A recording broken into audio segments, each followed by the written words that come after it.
On Friday at Churchill Downs, Bentley Combs returns as a solo trainer, and he is no stranger to running his own barn. He did so for 7 years before working as an assistant to Chad Brown this past spring.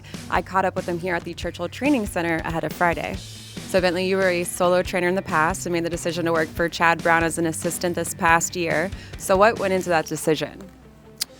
At the time, just really the opportunity to learn from Chad. I mean, he's a 4-time Eclipse Award-winning trainer and probably going to be in the lead for the Eclipse Award this year. So it's not a bad one to learn from, you know? What was maybe the biggest lesson you learned from him?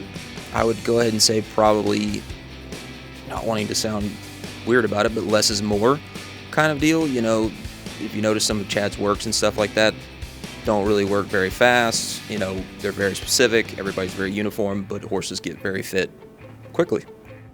And let's talk about your starter on Friday, City of Clouds, who's behind us. First off, how has he been working? He's been training well. Obviously had a very good work with that bullet that he fired. Was not expecting that. Didn't really want that going into a claiming race. I don't know if I can say that on camera, but you know, no, he's training very forwardly. You like to tailor fit your training program to each horse, which is not necessarily how other trainers operate. So are you going to stick with that philosophy after working with Chad Brown? Anything changing up there? It's always fluid.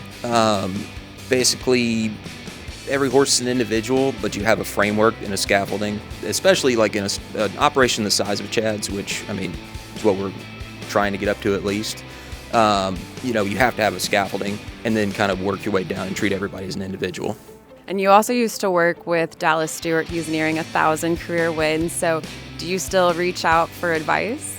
Oh yeah, talk to Dallas pretty much every time I'm over at the races. Talk to Dallas, waiting to see the 1,000. But no, that's also where the individual philosophy really came from, was Dallas. And you're also a proponent of aftercare, so tell me a little bit about that. So we always try and make sure that our horses find a soft spot to land. Right now we've got some that are, if you look at the website, we've got some really good show jumpers coming out of this barn. I don't know if that's a good thing or not, but we're doing really good and getting some blue ribbons.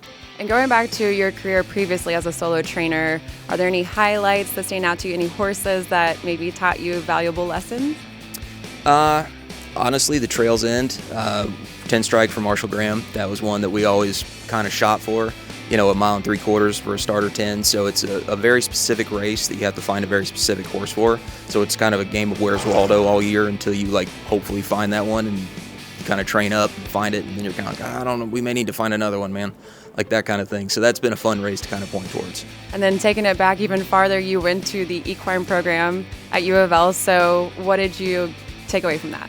Honestly, the experience and the people that you meet. Our graduating class was pretty stacked as far as when you go back and look at the entire graduating class between Liz Crow, Lindsay Schultz, Jason Barkley, myself. You know, it was a pretty stacked class when you think about it. And you also went to Ole Miss, so just got to ask you, you know, fun experience, I'm assuming, following the football team and everything. Oh yeah, no, the Grove's always a good time. Was glad to see them beat Georgia here this past weekend, so yeah.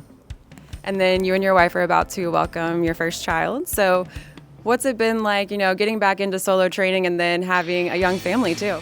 Scary. That's probably the best word to put it. Actually, we just went on our hospital tour last night. So, you know, it's kind of a daunting thing and scary, but we're going to give it a go. Well, congratulations on everything and best of luck to you. Thank you.